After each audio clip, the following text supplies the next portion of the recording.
Stephen King's It, coming out in theaters this Friday. I thought that I would share with you my Stephen King book collection. I hope you don't mind the hum of the air conditioner. It's just way too hot to turn it off, so I apologize. It's 108 today, I think 106 or 108, so I really need to have some air on, but I have it turned off in this room. So I've been a Stephen King fan since I was a kid in the 80s. My mom was a member of the Stephen King, I guess it was like a book club, where she would be sent new releases. And so I have some of those here. I believe that this one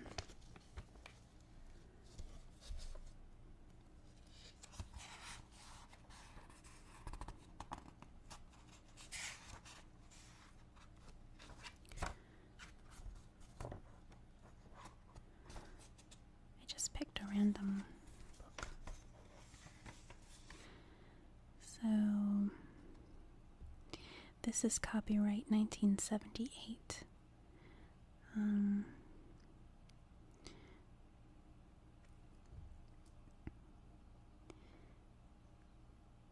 But I guess this one...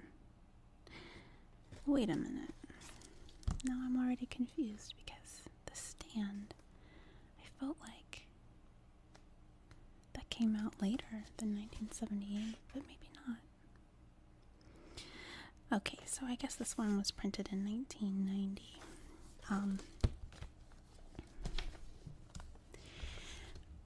My mom works, well, she volunteers at the local library. So she picks up whatever books. This one came from the library, I can tell. It's got some inscription here. Happy birthday to somebody. But she picks up whenever a Stephen King book comes in, she grabs it for me, and Dean Koontz as well. So I have quite a few.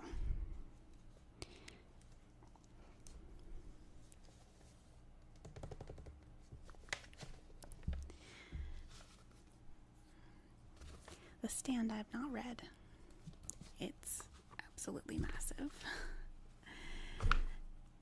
Oops, sorry. It's maybe loud. How many pages was this? I'm not even sure which version this is, because some of them are even longer. So looks like 1152 pages.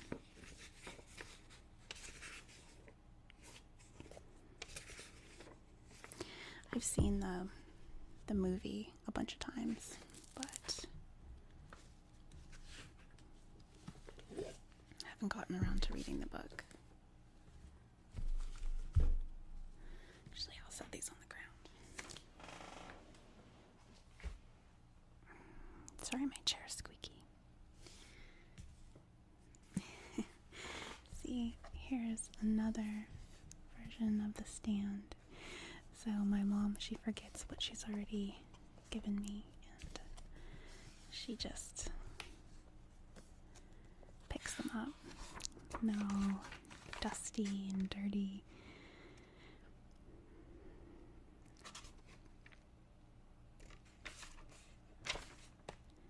like it like that. I mean, I like old books.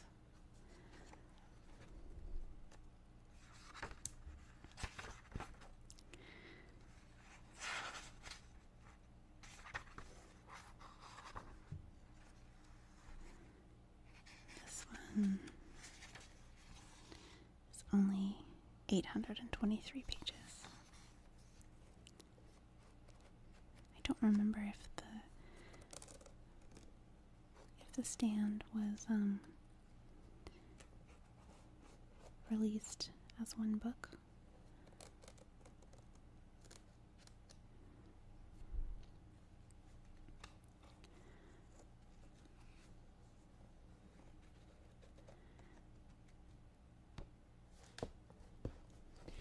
Let me know what your favorite Stephen King book is.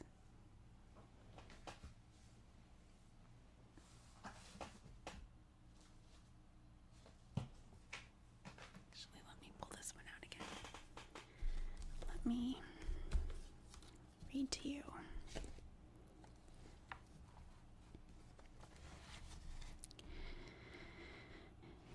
It says, "This is the way the world ends, with a nanosecond of computer error in a Defense Department laboratory, and a million casual contacts that form the links in a chain letter of death. And here is the bleak new world of the day after, a world stripped of its institutions and emptied of 99% of its people. A world in which a handful of panicky survivors choose sides or are chosen. A world in which good rides on the frail shoulders of the 108-year-old Mother Abigail, and the worst nightmares of evil are embodied in a man with a lethal smile and unspeakable powers.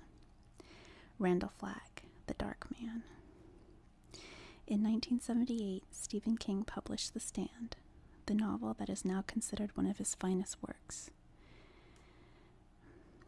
But as it was first published, The Stand was incomplete, since more than 150,000 words had been cut from the original manuscript. Now, Stephen King's apocalyptic vision of a world blasted by plague and embroiled in an elemental struggle between good and evil has been restored.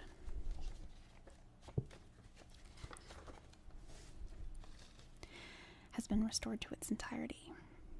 The Stand, the complete and uncut edition, includes more than 500 pages of material deleted, along with new material that King added as he reworked the manuscript for a new generation. It gives us new characters and endows familiar ones with new depth. It has a new beginning and a new ending. What emerges is a gripping work with the scope and moral complexity of a true epic. For the hundreds of thousands of fans who read The Stand in its original version and wanted more, this new edition is Stephen King's gift. And those who are reading The Stand for the first time will discover a triumphant and eerily plausible work of the imagination that takes on the issues that will determine our survival.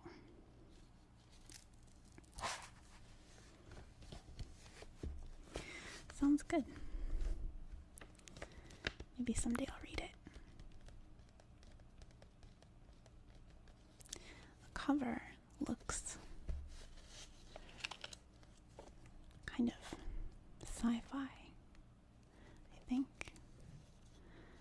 Doesn't seem to really fit the story, if you know the story.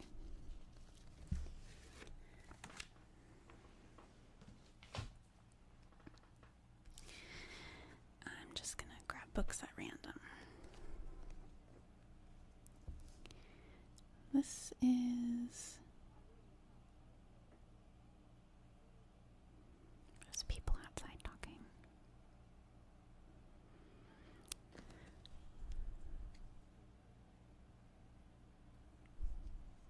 I hope that's not too loud.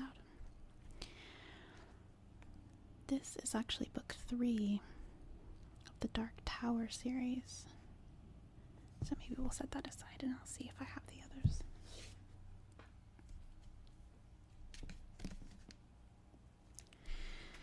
This is the Tommyknockers.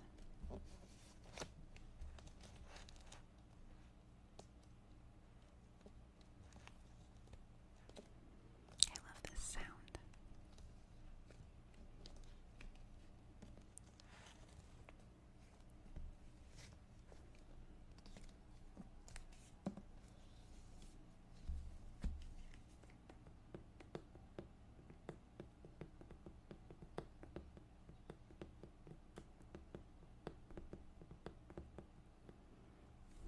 I'm not a huge fan of tapping, but sometimes I like it.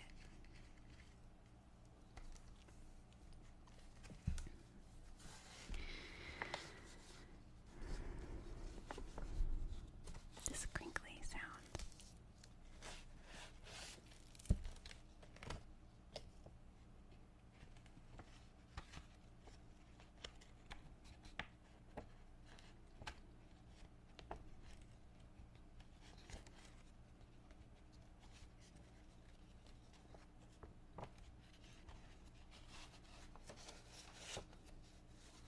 Like that. When I first discovered ASMR, one of the first things I looked up was page turning.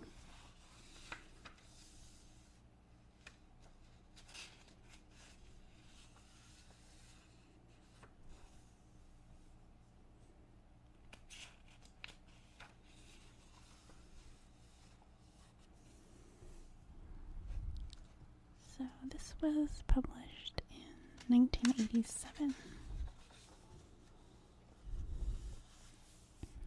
I read this as a kid, but I really don't remember. I don't think this one got turned into a movie.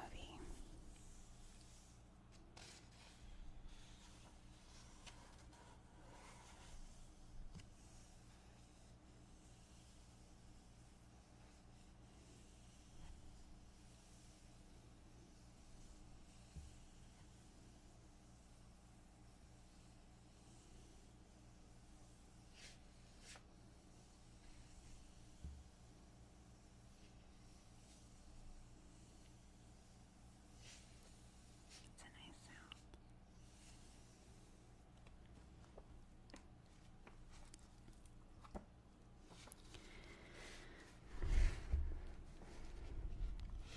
This says,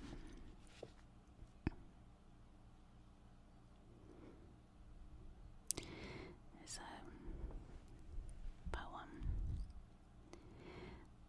Late last night and the night before, Tommyknockers, Tommyknockers knocking at the door. I want to go out, don't know if I can, 'cause I'm so afraid of the Tommyknocker man. I need to reread this. It begins with nothing more frightening than a nursery rhyme. Yet in Stephen King's hands it becomes an unforgettable parable of dread.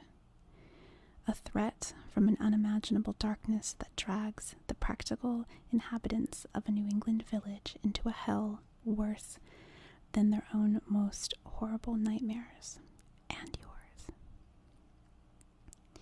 It begins with a writer named Roberta Anderson, looking for firewood in the forest that stretches behind her house.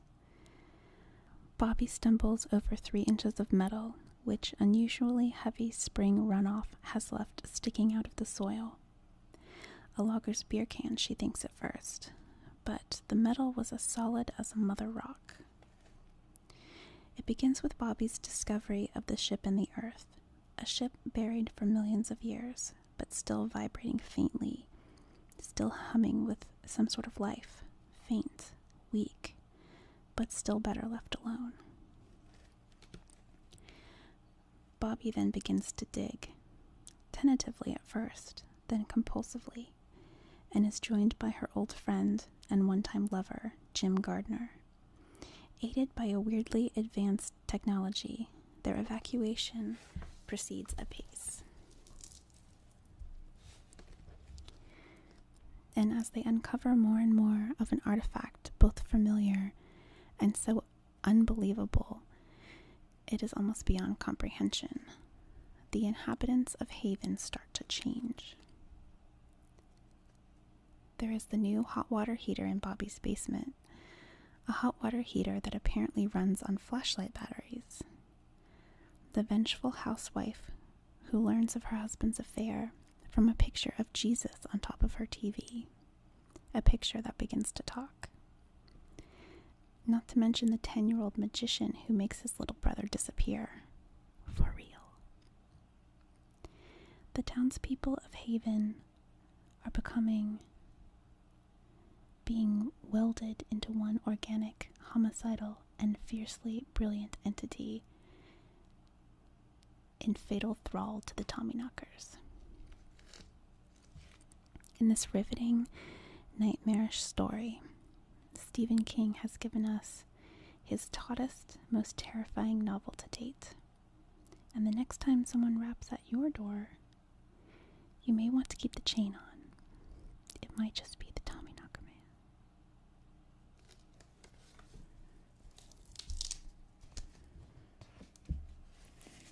Definitely gonna have to reread this.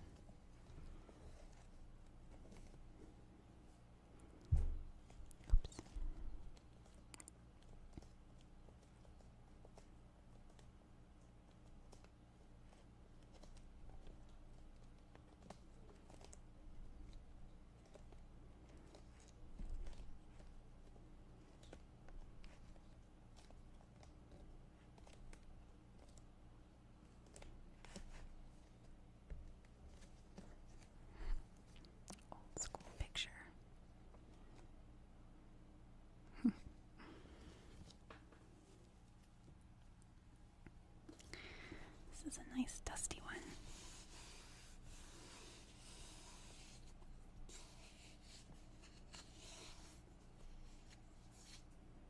It's another one I read as a kid.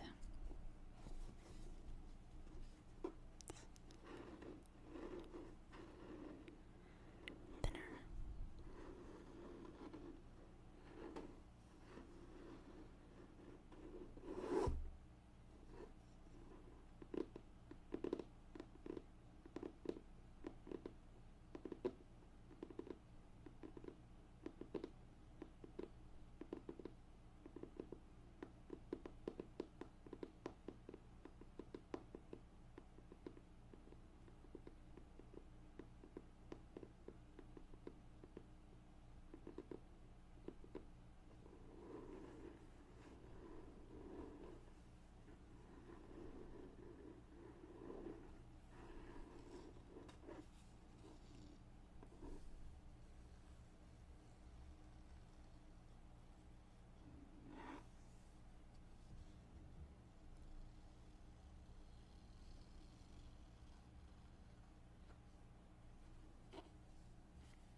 This one he published under his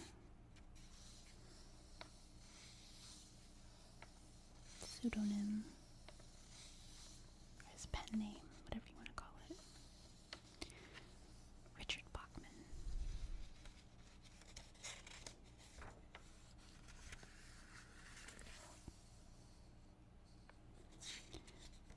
Copyright 1984.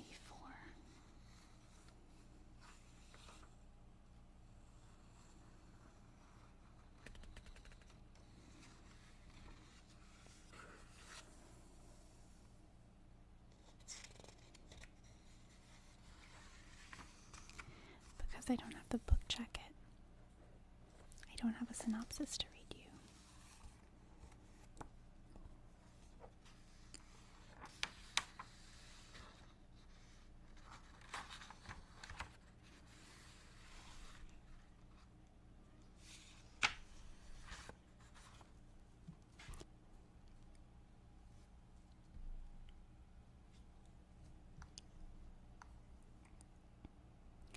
Let me find one.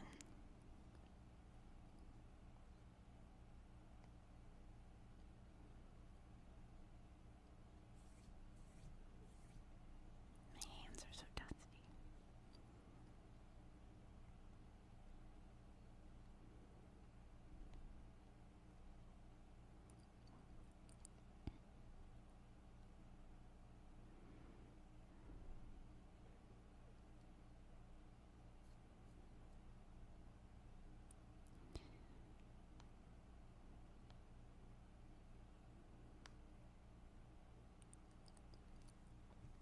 Okay.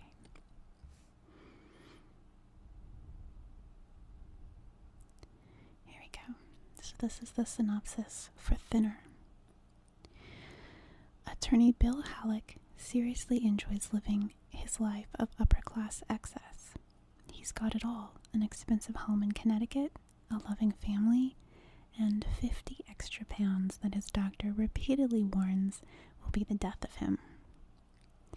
Then, in a moment of carelessness, Halleck commits vehicular manslaughter when he strikes a jaywalking old woman crossing the street. But Halleck has some powerful local connections and gets off with a slap on the wrist, much to the fury of the woman's mysterious and ancient father, who exacts revenge with a single word: Thinner.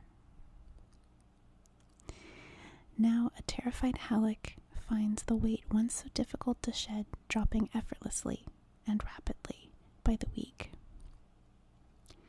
Soon there will be nothing left of Billy Halleck, unless he can somehow locate the source of his living nightmare and reverse what's happened to him before he utterly wastes away.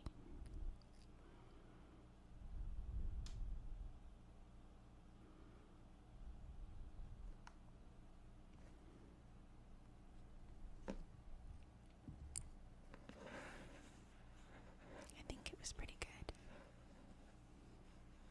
I read it a long time ago.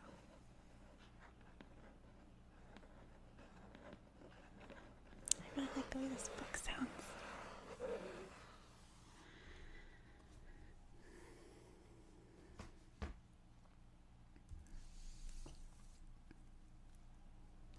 Here's the big one.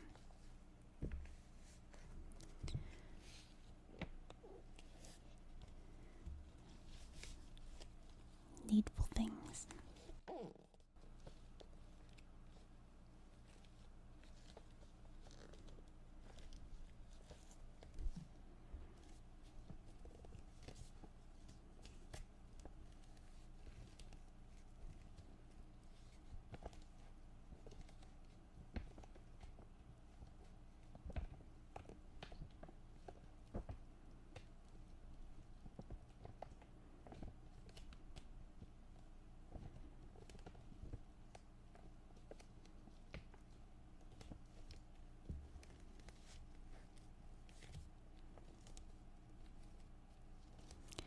I love the sound of books. I love the smell of books. I love the feel of books. I always swore I wouldn't get an e-reader. I wouldn't get into audiobooks. But I have.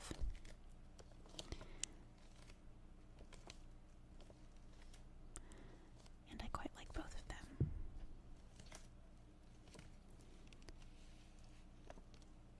But there's just nothing like the feel of a book in your hands.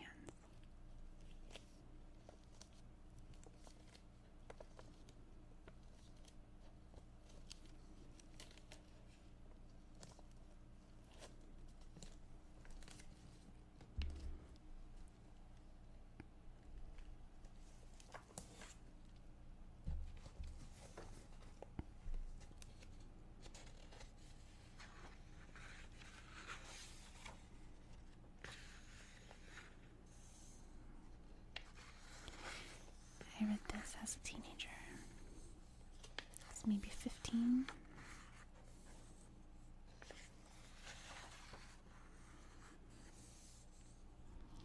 Copyright 1991.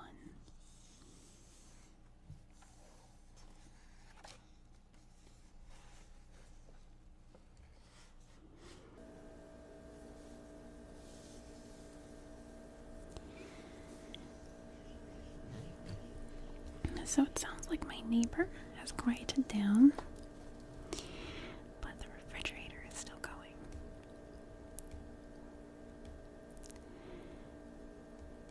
And I think I'll continue anyway, because I like the hum personally. You can let me know. Okay.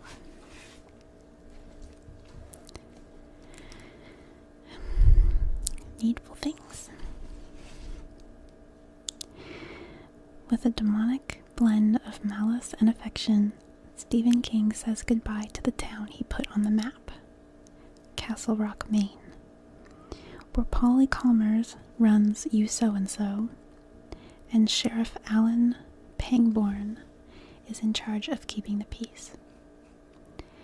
It's a small town, and Stephen King fans might think they know its secrets pretty well. They've been here before. Leland Gott is a stranger, and he calls his shop Needful Things.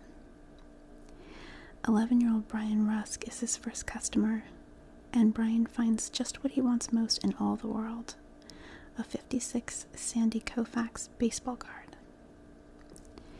By the end of the week, Mr. Gaunt's business is fairly booming. And why not? At Needful Things, there's something for everyone. And of course, there's always a price. For Leland Gaunt, the pleasure of doing business lies chiefly in seeing how much people will pay for their most secret dreams and desires. And as Leland Gaunt always points out, at Needful Things, the prices are high indeed. Does that stop people from buying? Has it ever?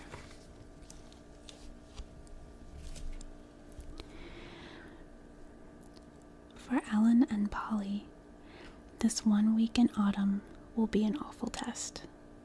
A test of will, desire, and pain. Above all, it will be a test of their ability to grasp the true nature of their enemy. They may have a chance, but maybe not, because as Mr. Gaunt knows, almost everything is for sale. Love, hope, and even the human soul. With the potent storytelling authority that millions of readers have come to prize, Stephen King delivers an Our Town with a vengeance, an indomitable farewell to a place his fiction has often and long called home.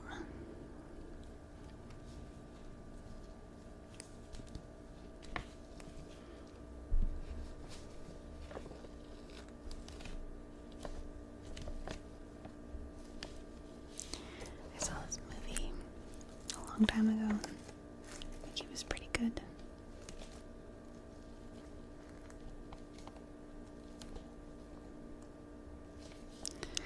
Okay.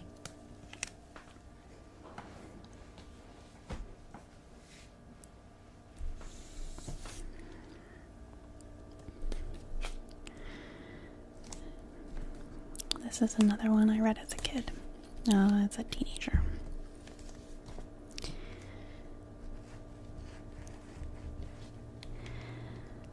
Nightmares and dreamscapes.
To record a lot on VHS cassette tapes, and when you would get a blank VHS tape, you would get these labels.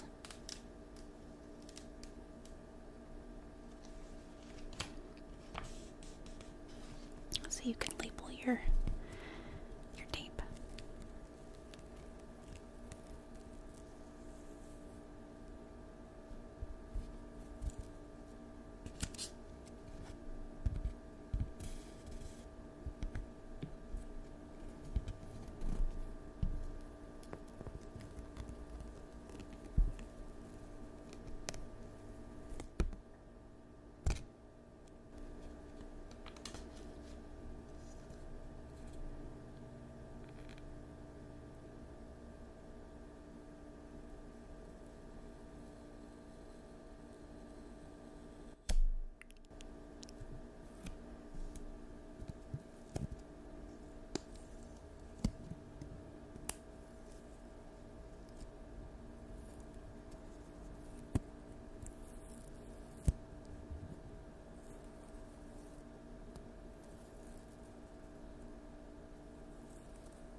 and not one that my mom got me from the library.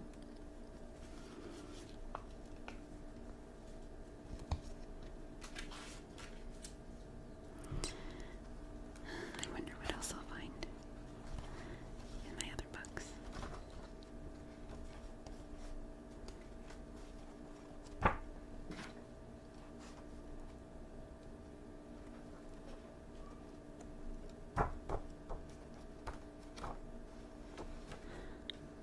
Ooh.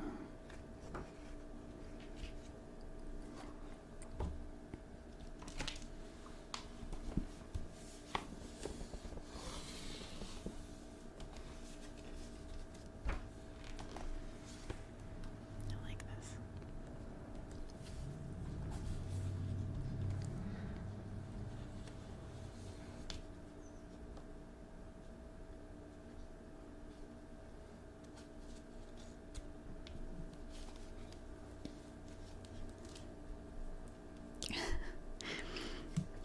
My cat is peeking.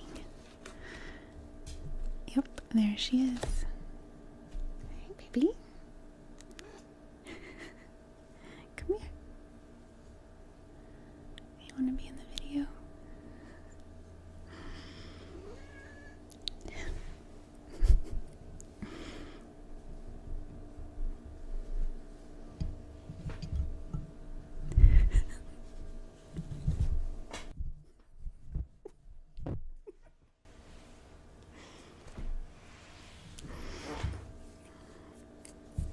Her tail went in my mouth.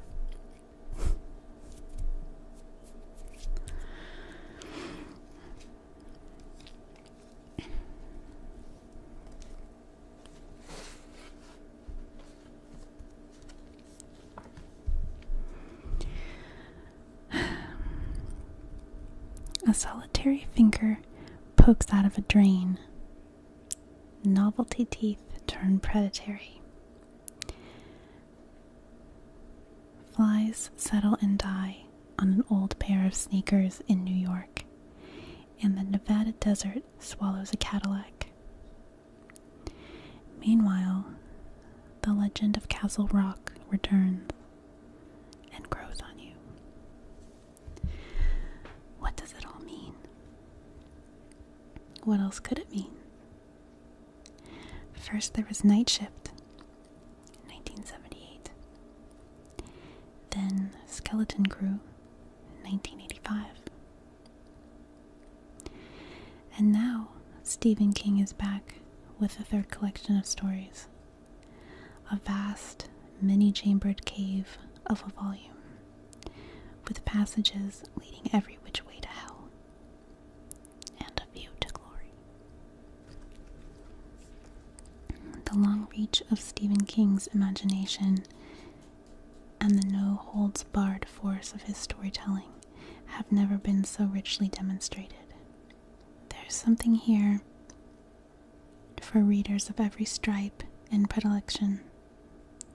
Classic tales of the macabre and the monstrous, cutting-edge explorations of the borderlands between good and evil, brilliant pastiches of Chandler and Conan Doyle, even a teleplay and a non-fiction bonus. A heartfelt piece on Little League Baseball that first appeared in the New Yorker. In story after story, several published here for the first time, he will take you places you've never been before. Places that are both dark and vividly illuminated. Fair warning, you will lose a good deal of sleep. But Stephen King, writing to beat the devil, will do your dreaming for you. Can you believe? Then come.